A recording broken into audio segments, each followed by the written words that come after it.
You are tuned to Anywhere the Needle Drops. I am your host, Justin Flagel. Welcome to the show.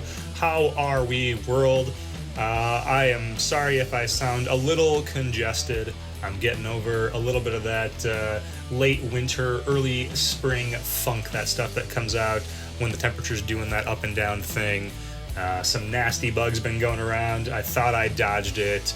And now it caught up to me this past weekend, laid me out, and, I'm just getting past it. I was a little bummed. It hit me right when there were some great shows happening in the area. I missed out on some live music this past weekend. I was a little bummed. But, it didn't take me too long to get over my sadness, my FOMO, because I happened to look at the next weekend, this coming weekend. In fact, the day after you hear this will be that weekend, March 14th. And already, more great music coming. So no time to be sad, more live music to see, more fun events to go to. Friday, March 14th, I'm going to be heading out to Goshen, to Ignition Garage, to check out the album release party from Be the Band, friends of the show, past guests on the show. They've got their new album, Welcome to the Hive, coming out, and they've got the new Be the Beer that Goshen Brewing Company, GBCO, is going to release that same day. That's going to be a lot of fun. And they've got Rebel Noir and the Accomplices opening up for them, and then the not-so-secret after-party happening over at Elephant Bar in Goshen with Abby Thomas and the Crazy Hearts. Just the best of the best, and that's just Friday. That's one night. By the time we get to Sunday, we'll be with Dance Society at their Good Morning Dance Social Sunday morning. I mean, it's a packed weekend, so much fun. As I always say, if you're bored in this area, you're not paying enough attention. You need to reach out to me and say, Justin, what's going on? I'll tell you what's going on, because there's lots of good times. So, speaking of good times, in the house tonight, we have May Erlewine. May Erlewine, our guest on the show today. One of the best in Michigan music, and long on my interview wish list. I got to sit down with May a couple weeks ago in the backstage, the green room of the Acorn Theater in Three Oaks. The Acorn always doing a great job of taking care of me and always bringing in great live music. And yeah, May was playing, and she took the time to sit down with me before she hit the stage to talk about her upcoming new album, What It Takes. And we had a great chat in the green room. You're going to get a little taste of a single off the new album here coming up, the song Creature, which may or may not be out yet as a single. This might be a little bit of an exclusive, but even if it's not, check it out. It's a great song. And then a little sit down with May Erlewine after. Hey folks, take care. Keep on going out there and supporting live music and independent artists and the good people of the world. Keep fighting the fight. Take care of yourselves. Take care, people. Here's to life.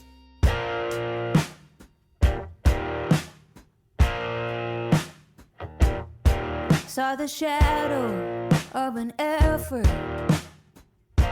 right where you left her. Everything in its right place. You're too good at faking. I might be mistaken, but I think you lied to her face.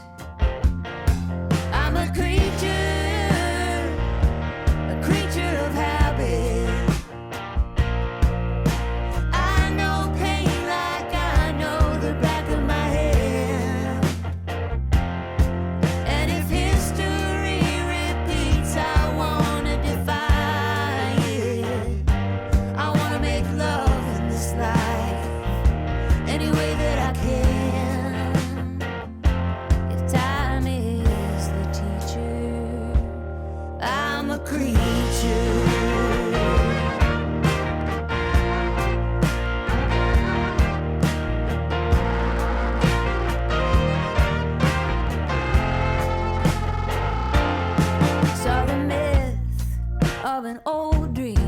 Like the ghost of a memory, like a hoax, you were keeping company.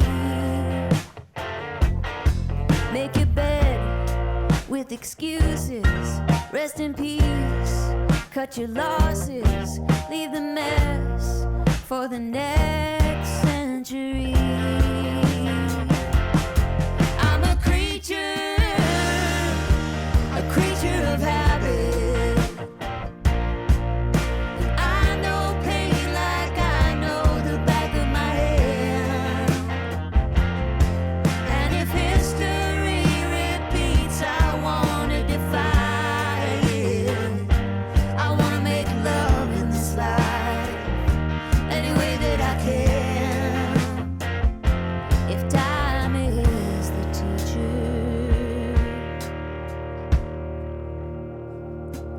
I'm a creature.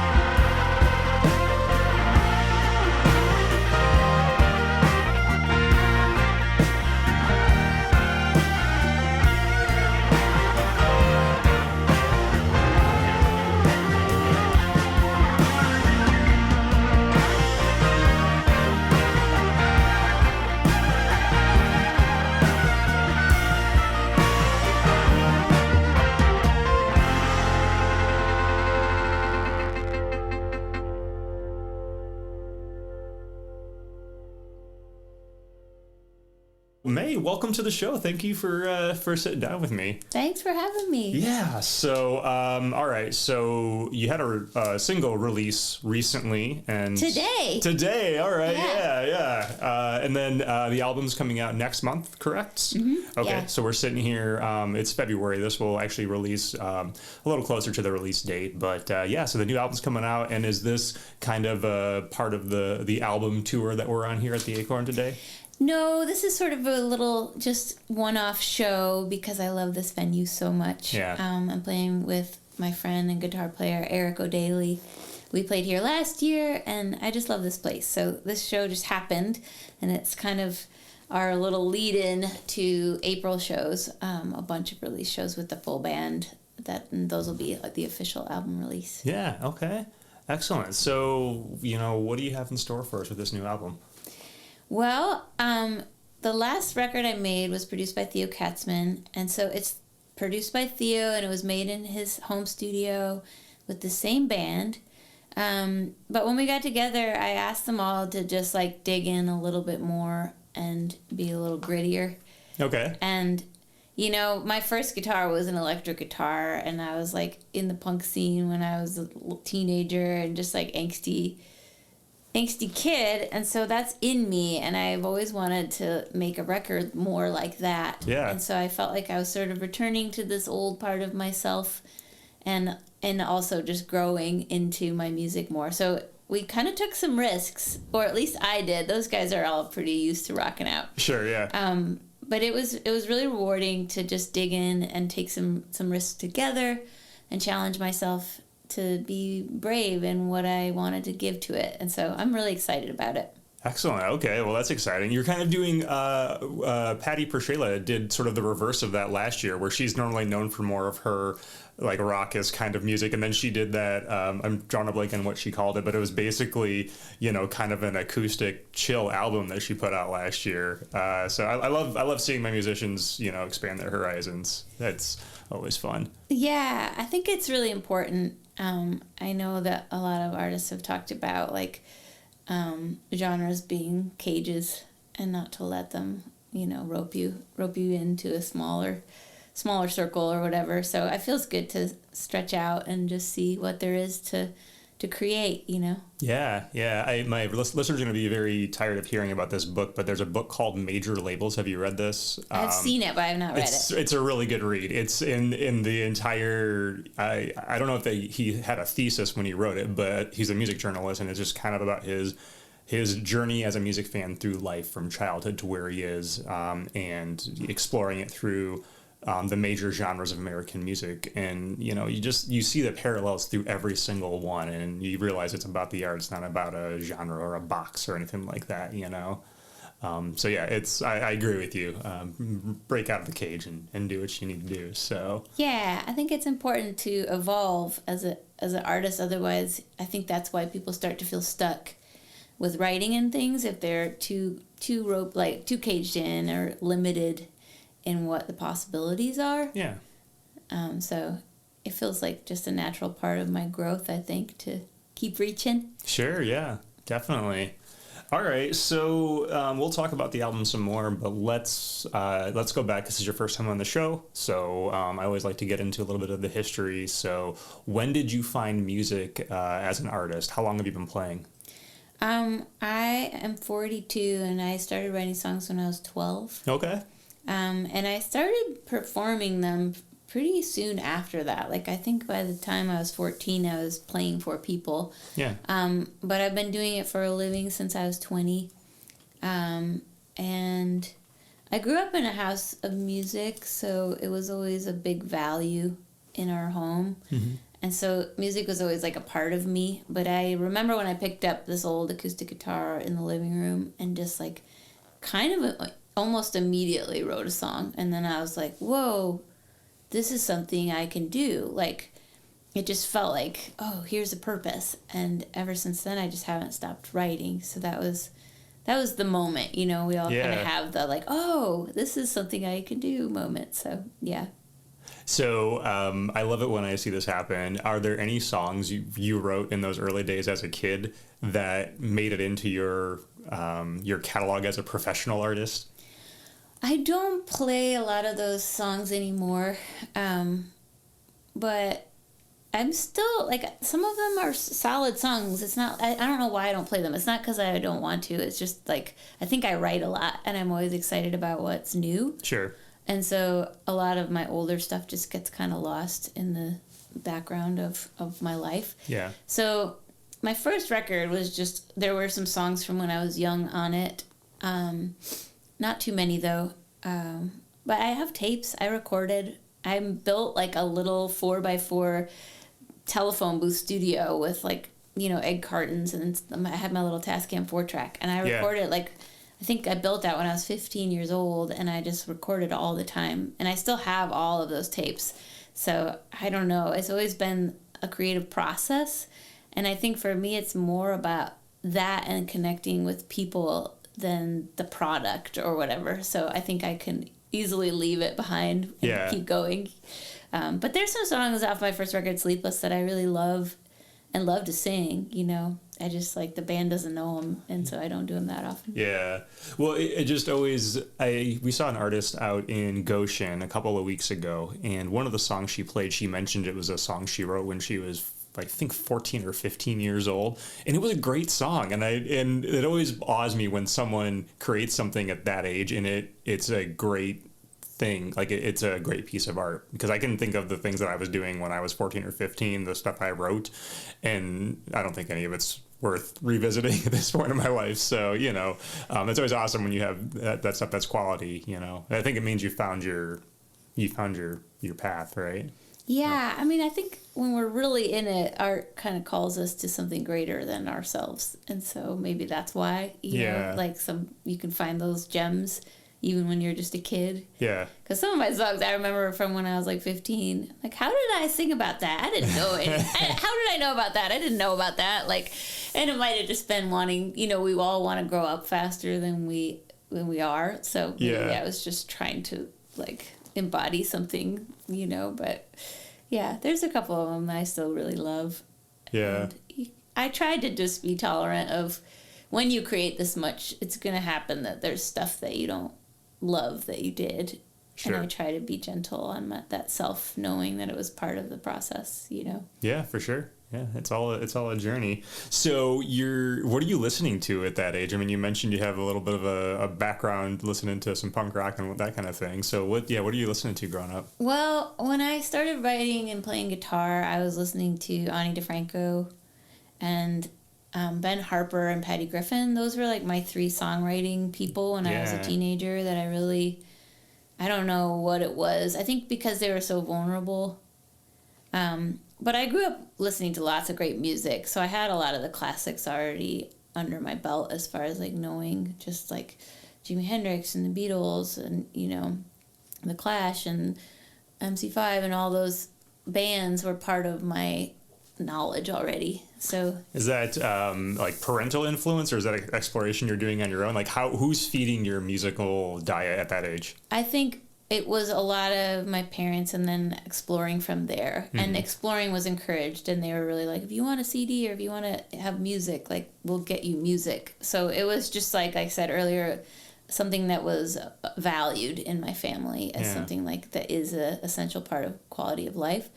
So I think I just had a lot of resources. My dad was also the founder of the All Music Guide, and at that time it was a book, and people would send in CDs. So there's this giant library that I had full access to of just all music that you could imagine. That's and amazing, yeah. I was allowed to go check out CDs and listen to whatever. So anytime I wanted to explore anything, really, I had a lot of options.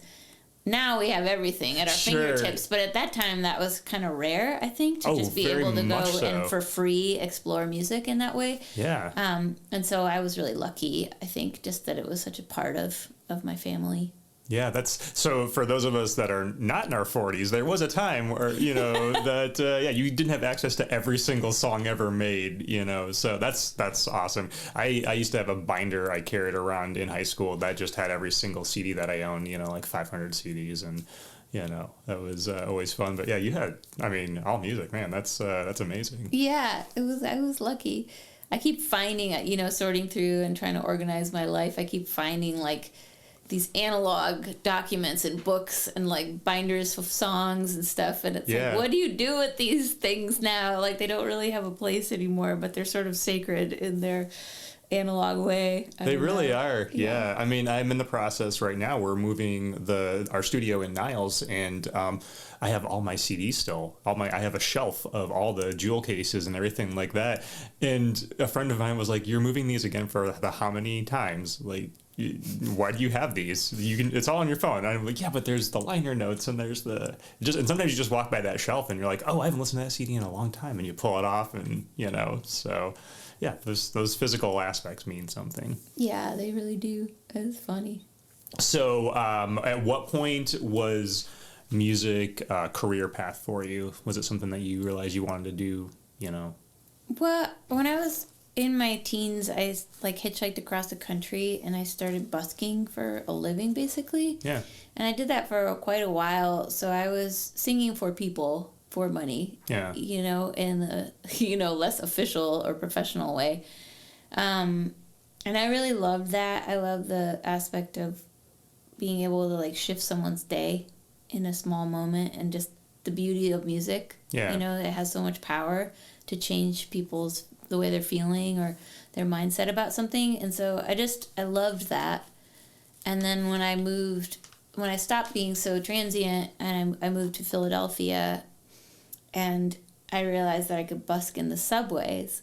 And so I made a great living in that. I would get up at 4 a.m. and go play for people when they went to work, and paid my rent that way. Yeah. And so technically I've been making a living with music for a very long time, even though professionally, where I was actually, had CDs and was playing actual paid gigs, was more like when I was 20. Sure. And when I was a teenager, I played a few gigs here and there for money, but it wasn't my whole thing that I was doing. I was still just exploring life and figuring out what I wanted to do.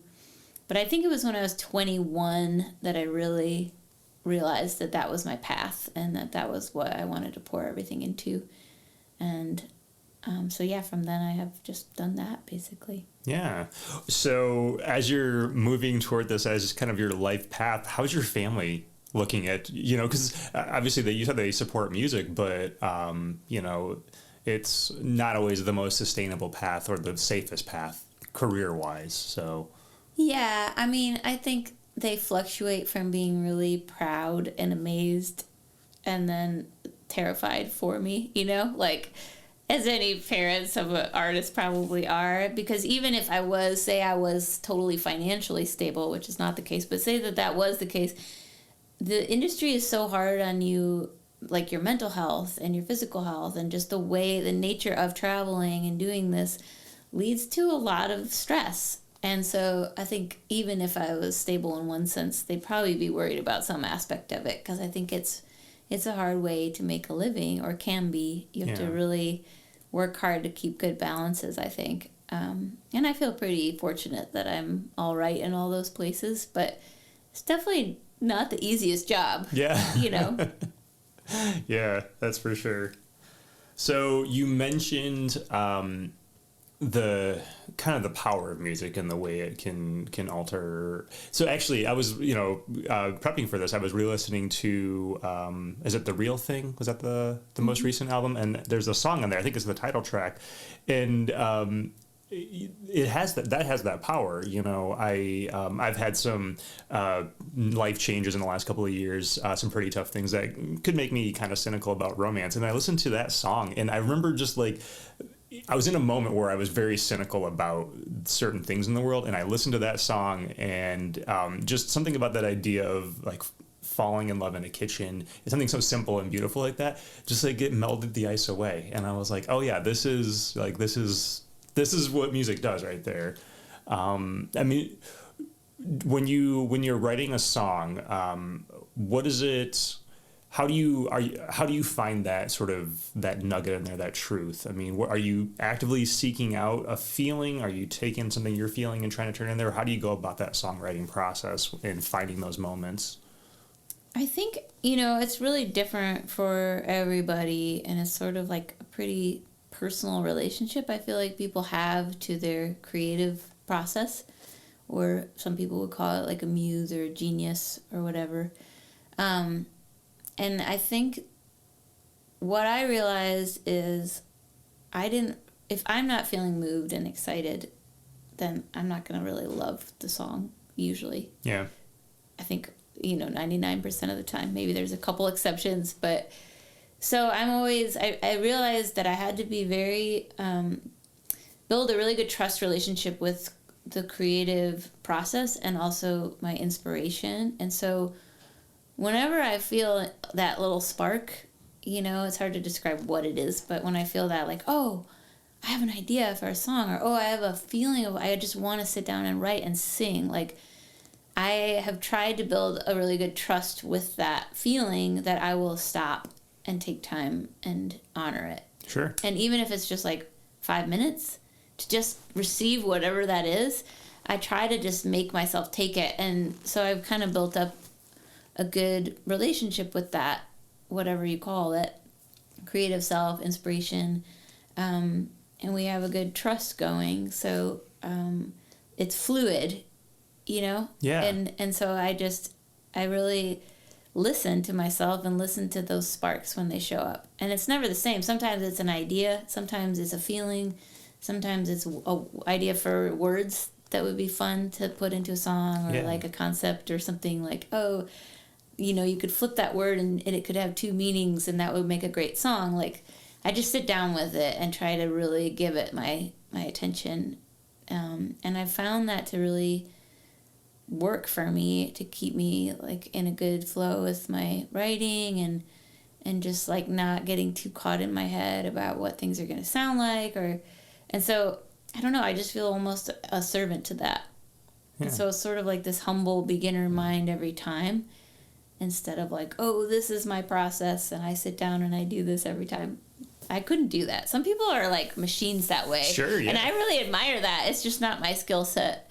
And so I found my own kind of windy way of having a process that is extremely flexible. Yeah. So, because a lot of artists I talk to have, it's either one or the other, it seems like. It's like they kind of just fly with the muse when it hits, or they have some kind of a rigid, like, no, every day I sit down in this chair at this time and it's writing time, and whether or not something comes out. So you lean more toward the following the muse side? Yes, absolutely. Yeah. Almost 100%. Yeah.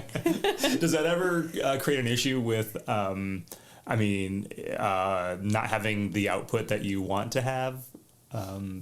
You mean like writing enough? Yeah. No. Yeah. If anything, it's probably the opposite. If anything, like I probably could benefit from editing a little longer. Like there are times where I like write and record a song and make a whole record, and then like 2 years later I'm like, oh, that line would have been so much better if I had just done this, or like why didn't I finish like that's such a weak line, like why didn't I finish it, like. And so I'm getting better at this, but because I was so excited all the time and just like I'm always creating, sometimes I don't spend enough time on the finishing part. Yeah. And so I think with my age, I'm getting better at just like pausing and being like, wait, is this as good as it could be now? Like I got the inspiration.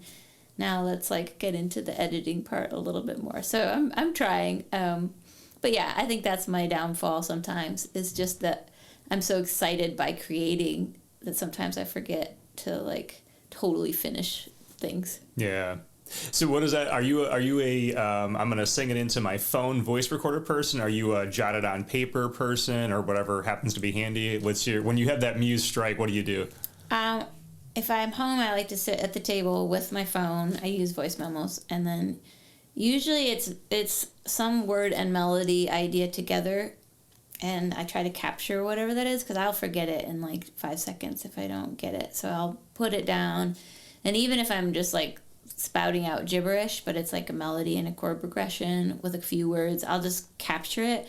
So I have some long winding voice memos that are like 5 minutes of an idea that's just nonsense, you know, and then later when I have time to go work on it more, I'll go back and listen to it and then kind of start actually writing. If I have the time, I'll sit and do it all, but sometimes, you know, and I like to, like, once I have a structure, I like to just sit down and write words a lot, like write a lot of words and just like exercise out a bunch of ideas around whatever concept I've established. Yeah. And then go back. So it's kind of like, I like to capture it pretty raw. The more I try to fine tune the beginning part of the process, the less like fluid it is. Like, sure. And so I try not to get too critical in the beginning part of the process. So what about when it comes to bringing in collaborators, your band or other musicians? Does that help in that editing process, helping find the weak points? And yeah, I think I love arranging with the band. That's one of my favorite things. Like rehearsal and arranging is so fun. And a lot of times I'll learn things when we're arranging for a band. And sometimes it's even like we arrange it in the room and then we play it on the stage, and I realize while we're on stage, oh, this verse doesn't need to be here. Like, or this song feels too long, or this riff is too long. You know, you just like, all of a sudden it becomes clear when you are in practice with the song, like, oh, this is, you know, not needed, or this needs to happen. Or I really wanted to do a double chorus there. It felt like the right thing to do. So next time that's what's going to happen. Sure. So yeah, it's fun to get to work them out in real time. I think sometimes people are too scared to do that. Like they want to perfect it before they perform it, which I admire and I see the value of that. But sometimes you can't know things until you give it a shot and see how people receive it and what happens. So need that feedback from the audience. It's almost like stand-up comedy. You know, you kind of have to know how it's hitting, right? That to me is the most brave thing that anyone could ever do. Stand-up comedy is so scary. I've like gone to a few shows and open mics and stuff, and I just respect that art so much, because you can fake applaud, but you cannot fake laugh. Yeah. So people, it's like you either are doing good or you're doing really bad. Yep. So, yeah. Yeah, and you're up there. There's nothing between you and them. It's just you. So, yeah, it is very vulnerable. I don't think I would be brave enough to get up there and do that. So. Yeah, I would just know I would not be good at it. But.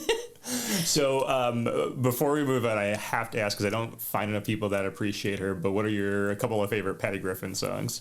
Oh, my gosh. Well, I got to know her through Living with Ghosts. Mm-hmm. Okay. And so that's still like one of my favorite records.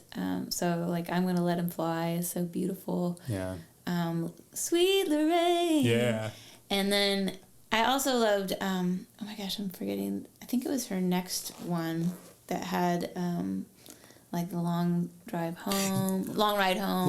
Oh my God. Yeah. So back when Johnny Cash was still with us and was doing all of those, the various covers, the songbooks, it was like, this is a song that Johnny Cash, I need to hear him do a rendition of. That song is so beautiful. It breaks my heart every time I hear it. It's so beautiful. And like The Rain. That record, what's it called? Do you remember? I'm drawing a blank. A Thousand Kisses? Or maybe something along those lines. Yeah, something like that. Yeah. I have a bad memory for things like that. But that record is beautiful. So those first two have a very special spot in my heart. And they're like my loves.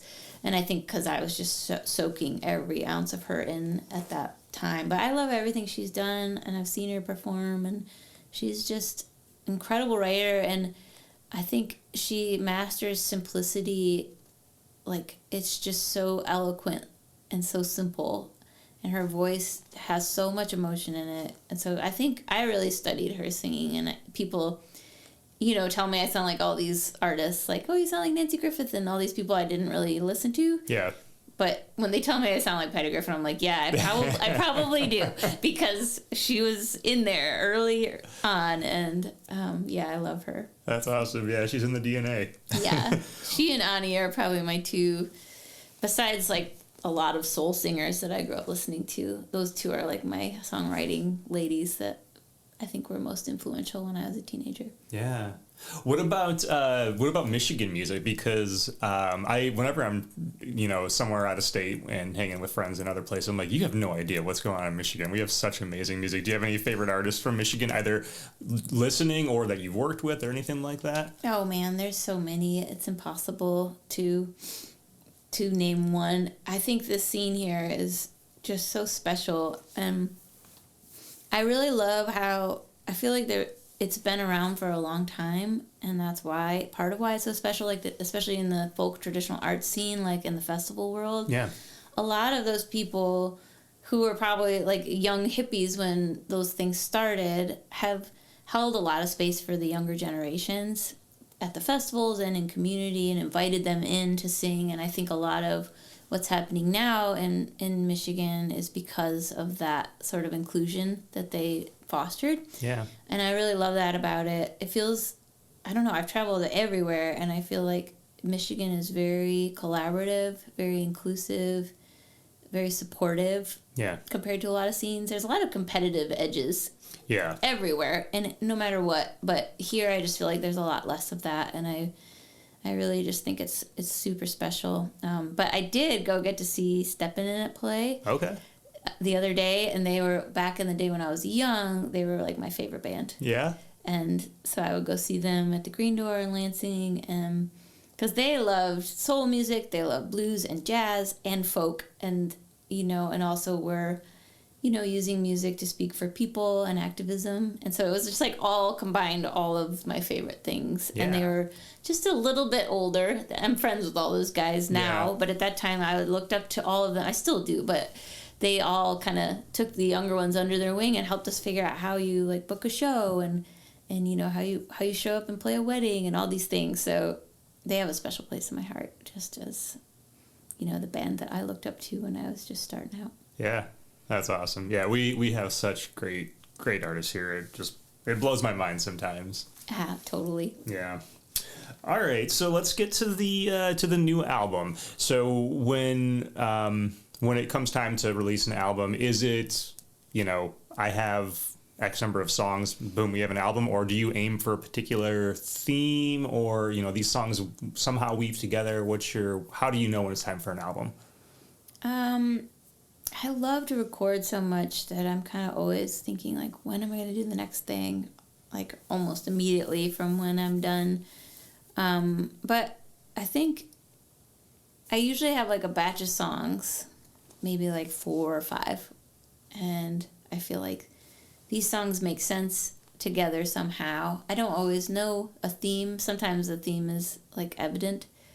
And then usually once I have like 5 songs or something, then I figure out where and with who I'm going to record. And then sometimes the rest of the album I write for the record. Like I write it in accordance with who's playing and the other songs I already have. Yeah. To sort of try to fill it out. And sometimes a theme will become apparent through that process, or I'll kind of think of a title or some sort of imagery around it that sort of feels connected to what's already there. But I almost feel like it kind of shows itself to me through the songs. And a lot of times I'm sure they're just themes of whatever I'm writing about, which is usually what's going on in my life and around me. So, it's just sort of like a slow uncovering process of just like, what are these songs saying? Yeah. And then what's important right now to say to everybody, or what do people need, So yeah, it's a little bit of like do some of this and then see what happens, Yeah. Does that play into it all? You mentioned the musicians that you choose to work with. Does that play in at all, like with who you choose to record to, engineer-wise or even studio-wise? Yeah, I think this again is sort of similar to the writing process, where it's like I go where there's a spark, and it doesn't always make sense. Like I don't always play with the same band or work in the same places. I do love the relationships I've built, and there is something really special about the familiarity that you can build with someone in working together. But I'm kind of always out for the excitement of a collaboration, and so I've done some little, like, the collaboration with my album Anyway was with Woody, and that was with all new people in Chicago. I'd never met any of them other than him, never worked in that studio, and it was just so exciting and alive because it was all new. It was also all live in the room, so there was no, like, it was just give it all, and there's no going back. And so that was really a good growth experience for me. And then that's where I met Packy, who I like is my favorite guitar player in the world. And so all of these things, I always trust that they have a reason. Like, there's a path here. I don't know what it is or why, but I feel called to do this. I'm just going to follow it and see what happens. And, I love that. I love that part about this work. Just getting to... Music's intimate, So collaborating with someone, you get to know things. Like, it's really sweet. You can't make a good song with someone without kind of going deep with them. And not that you have to learn everything about their personal lives, but you're going to go to an intimate space together and make, And so I love what happens in that space and how different a song can be that I play, like, with, say, Woody versus playing with my keyboardist Joe. Like, we could play the same song and record it even in the same place, but what each of those people would bring out of that song would just, like, make it come alive in a totally different way. And I think that's just so exciting. So I kind of follow whatever feels exciting like that, and then there's practical elements that come into play after that, where it's like, oh, now we need a drummer. Yeah. Who's available, or whatever. But yeah. So, where was the story taking you for this album? What's kind of the message, or what are you feeling and talking about on this new album? The album's called What It Takes, which is one of the songs. And it really feels like everything. I've been doing this for a long time now, and I've made a lot of records, and I'm just really feeling the culmination of everything that I've done coming to this moment, while also knowing myself more than I ever have. So it's sort of like, it feels like almost like going back to the origin of myself, but with all of this experience gained. So it's like this forward and backwards momentum, to where, like, what that happens, if they're equal, you meet in the middle, right? And so it feels like that somehow, like I'm kind of returning to parts of myself that maybe I had left along the way that maybe I shouldn't have. Yeah. And people say, like, when you get into your 40s, you really start to know yourself. And so I do feel a sense of that, of like, oh, this is who I am. And, like, there comes a confidence with experience of, like, okay, let me really dig into this. And so this album feels like a culmination of a lot of work and life, to be able to dig in as far as we did. And every player on it was so willing to give everything they had. So you could just kind of hear it. It's like, it's kind of grungy, but it's, like, so vulnerable. Everybody's really there, really present. And I think it's really hard to feel present right now. Yeah. And so it felt special just to do it, let alone get to capture it and then like the way it sounds and put it on a record. But just even being in the room with those guys was like a gift. And I think we were all in that space. And so that's, you can hear it. It's like, we're really there. It's not perfect, you know, like it's the performances that we made, you know. Sure. We didn't like do overdub. I mean, there's a few overdubs, but we didn't fix anything. Yeah. And that was how we did the one before as well. And I don't know, there's something really special about that. So, yeah, the themes are definitely about self-discovery and growth through, you know, the challenges of life and figuring out our way. And then I think as a culture, things are pretty rough right now. And there's a lot of having to find our way. So, you know, it's a line in that sense. Yeah. And what it takes, the title track is about finding the small ways in which we show up every day and like believing in that work, like the small steps towards making a difference that we can do that are tangible. Yeah. Instead of like giving into numbing out or feeling totally overwhelmed and doing nothing. It's like, I think if we all just try to keep engaged and keep feeling and trying and dreaming, then we'll have what it takes, you know? So Yeah. that's kind of my own life, right? We all have to do that, but that's all, I think, what we have to do collectively too right now, so. Yeah, it is. We're fed a lot of messages, either intentionally or otherwise, that I think do, we're pushed to not be present and to not really feel what's going on, whether it be through the disconnect of how we communicate a lot of times or, yeah. So, I mean, music is one of those things. I don't know if you know who Justin Wells is, but he was on a little while ago, and we were talking about that very thing that happens in a room when, you know, you're playing music and, I don't know, people come together to experience that, whether you're the player or just in the audience or whatnot, and the magic that brings. And when you put down kind of the world for a minute, put down the devices, put down all the stuff and just, you know, commune with other people, right? Yeah. Yeah. So, you mentioned the, you know, some of the flaws that come up when you're performing. You know, is it just me? But I think those things actually add to a recording, you know? Do you feel the same? I mean, I think sometimes we do a little too much production when it comes to music. Yeah, no, I totally agree. It's so easy to get in your head around mistakes, like when you're capturing it for all time. Yeah. And I mean, a perfect example is the single that was released today, Animal. When I first listened to it, after we recorded, we took a break, and then I came back and I was like, oh, the tempo really fluctuates. Like, maybe we need to redo it.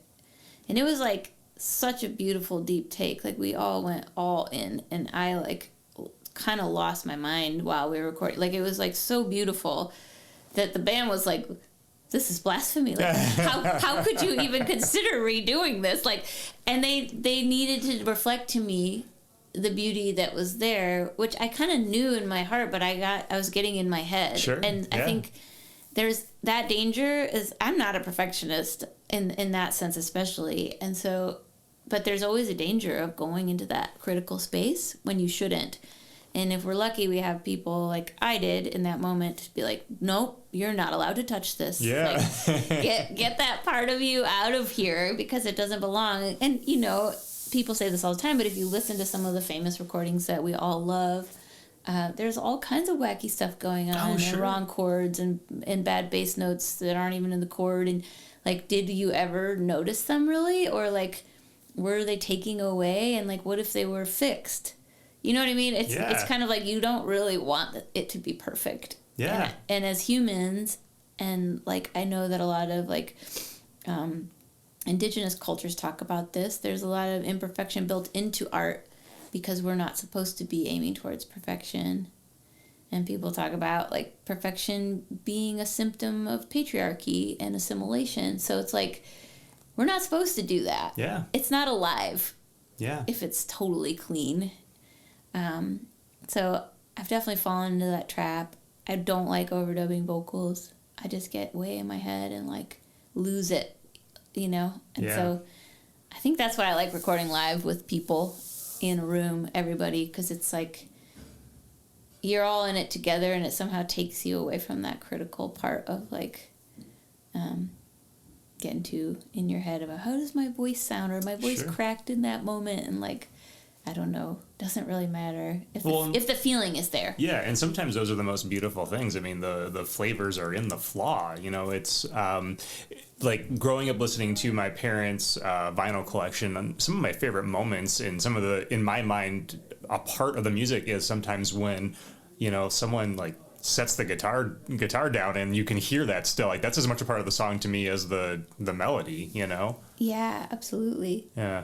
I played a gig.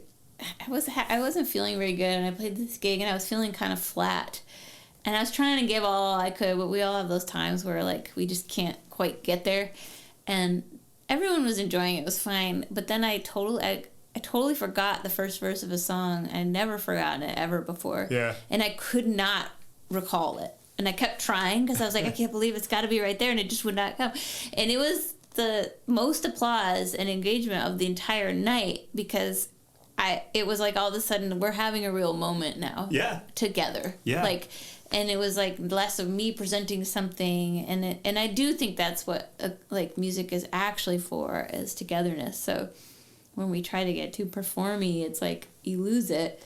And so that moment, everybody was with me, and it was like, oh yeah, what am I trying to do up here? I don't know. The ego is a hard thing to contend with sometimes. It sure is. Yeah. So you mentioned the other single, Animal. Tell me a little bit about that song. Animal is, it's for like the part of you, if you go and do something and then you're like, oh, I knew I shouldn't have done that. And it's that part of you that knows things already. And it's sort of intuitive, ancient, connected to everything. It's like born. You can't touch it. You can't change it. It's just like this kind of pure animal part of you that's always there. And so I was having this time where I wasn't listening to myself.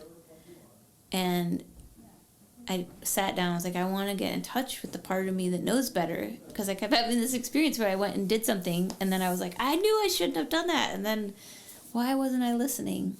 So I sat down and just wrote this song trying to get in touch with the animal in me. And the chorus is, I'm the animal who loves you. When will you set yourself free?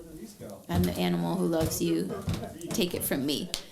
And so it's just kind of for all the animals inside us that are, connected to a greater wisdom. Yeah. Yeah. Sometimes you have to trust that gut instinct, Mm-hmm. Yeah.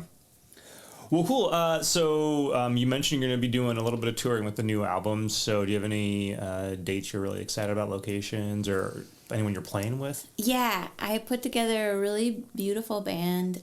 Two of the members of the band that played on the record, Becky Lundholm and Joel Gottschalk, are playing. And then I'm bringing a drummer from LA that I really love, Ben Rose. And then Charlie Millard is playing keys.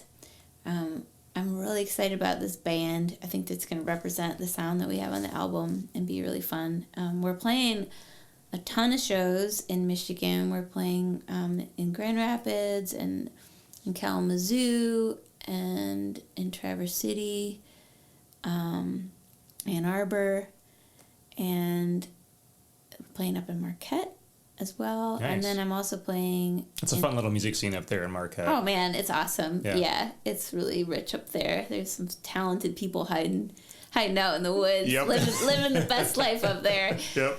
Yeah, and then I'm playing in Evanston and Milwaukee, and that's kind of the whole tour with the full band. Nice. But I'll be touring the songs all summer, and I'm trying to book a bunch of stuff with just, like, Packy and I do a duo, and between the two of us, we can rock out well enough to represent the way the music sounds. So Yeah. I think this summer I'll be touring with him some. So yeah, I'm looking forward to it. Cool. Well, thank you for taking the time to sit down with me and tell me a little bit about the album. Good luck with the show tonight and with the tour. Thank you. Thanks for having me. Yeah. Nice talking with you. Yeah, thanks.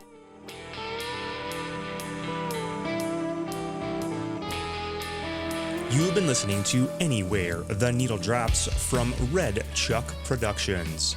Keep up on new episodes of this show, our live events and various creations and other happenings over at redchuckproductions.com or by following us on social media at Red Chuck Productions.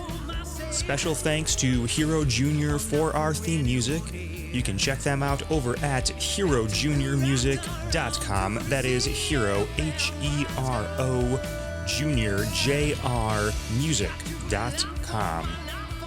A big shout out to Paul Clemson and Theory One Productions for handling sound duties and so much more. Check out their magic over at theory1productions.com. And a big thank you to Earthworks Audio for outfitting the Red Chuck studio. See their microphones and their other products over at earthworksaudio.com.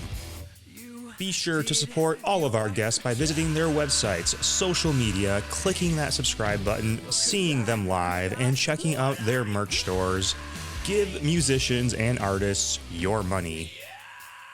We'll be back with the next episode. Until then, thank you for your time. Here's to life.